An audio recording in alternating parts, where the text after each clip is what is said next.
السلام عليكم ورحمة الله وبركاته. النهاردة معاكم فيديو جديد وهعمل مربى الجزر. احنا عن اليومين دول في الجزر متوفر واسعاره رخيصة جدا. شايفين هنعمله ازاي؟ شايفين اللون الجميل ده؟ تحفة اللهم بارك. ولا القوام اكتر من رائع. شايفة قوامها تحفة. يلا كده على الفيديو نشوف عملنا الجمال ده ازاي. بسم الله الرحمن الرحيم. بسم الله الرحمن الرحيم. اول حاجه انا قشرت الجزر كويس قوي، يعني انا جبت الجزر وقشرته بالقشاره.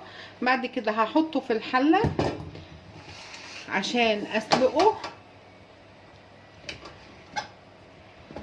ليه انا بسلقه بقى؟ بسلقه لسببين، عشان وانا بعمله بالمبشره يكون سهل، والسبب التاني علشان السكر لما ببشره بالمبشره واحط عليه السكر وارفعه على النار مره واحده، السكر بيعيق عمليه السوا، بيغيب قوي في السوا. فانا عملت الطريقه دي كده. هحط عليه ايه؟ هحط عليه ده 2 كيلو ونص من الجزر، هحط عليهم لتر من الميه. لتر من الميه اهي، وهولع عليه على نار عاليه. هسلقه على نار عاليه عشان ما يقعدش ينزل ميه كتير ويغيب ومش عارفه. لا انا عاوزاه بس يستوي شويه، وعلى نار عاليه كده بياخد مفيش ربع ساعه. ربع ساعه بس، انا مش عاوزاه اكتر من كده. هاخد ارفعه على النار. رفعته على النار وهحسب من الوقت ربع ساعه، وهغطيه وهحسب من الوقت ربع ساعه. بعد ربع ساعه هطفي النار. بعد ربع ساعه اهو. انا مش عاوزاه يتهري ولا يستوى سوا كامل، انا عاوزاه يطرى يبقى سهل عليا وانا بعمله بالمبشره اهو. شايفين بالشكل ده؟ افضيه كله واستنى عليه يبرد وابدا ابشره. واول ما ايديكي تقدر تتحمله تبشريه، بيتبشر بمنتهى السرعه ازاي. ما عادش بيبقى قاسي زي الاول.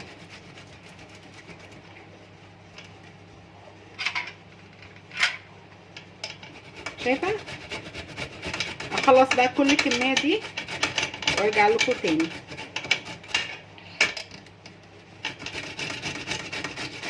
بياخد وقت سريع جدا. على نفس الميه، على نفس الميه بشرت اهو. بعد ما بشرت اهو كله بالشكل ده، كل كيلو بحط له نص كيلو. دول 2 كيلو ونص. بعد التنظيف هحط لهم ايه؟ كيلو وربع. كيلو سكر اهو عادي خالص، سكر من بتاع كمان مفيش اي مشكله. وهوزن كمان ربع كيلو.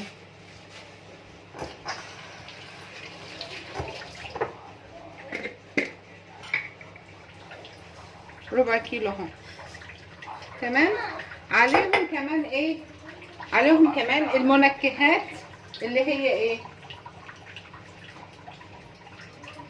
المنكهات اللي هحطها، هحط عودين قرفه خشب، وهحط قرنفل، وهحط هنا 3 معالق كبار من قشر اليوسفي. قشر اليوسفي ده انا بحفظه في الفريزر زي ما هو مغسول محطوط زي ما هو، وساعه ما اجي استعمله بقوم طحناه في الكبه بالشكل ده. هحطهم كلهم ويلا نرفعها على النار. في مكون تاني لسه هحطه اللي هو عسل الجلوكوز وملح الليمون. بس ارفع دول كده الاول على النار. شايفين هي البشره جميله ازاي وبسرعه. بعد ما رفعتها على النار هحط ايه؟ هحط عسل الجلوكوز واسيبهم بقى يغلوا كده مع بعض. عسل الجلوكوز اللي انا هحطه ده كوبايه. شايفه انا مليت اهو الكرنيب ده على الاخر. كوبايه تقريبا كوزن هتبقى 300 جرام. تمام. اخليهم بقى على النار لغايه لما تتكثف، ومش هتاخد وقت خالص. قبل ما هطفي بس هحط ايه؟ هحط ملح الليمون. انا مش هحط دلوقتي، بس مجرد ما حطيت كل الحاجات دي على بعضها والمنكهات ريحتها فظيعه فظيعه. بسيبها تغلي بالشكل ده. بتاخد كمان 20 دقيقه بالظبط وبتلاقي السكر ده داب خالص وبدات تتكثف.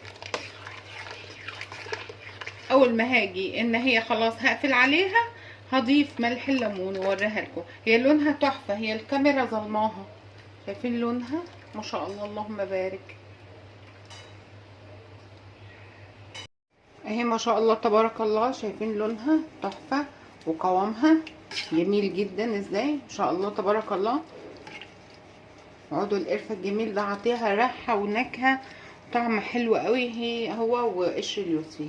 ابدأ بقى اعبيها في برطمانات تكون جافة، برطمانات زي ما انتي عاوزة، يعني كبيرة صغيرة حسب المتوفر، بس اهم حاجة تكون جافة خالص، وتكوني معقماها زي ما انا قلت لكم قبل كده، لا اما في الفرن لا اما في الميكروويف.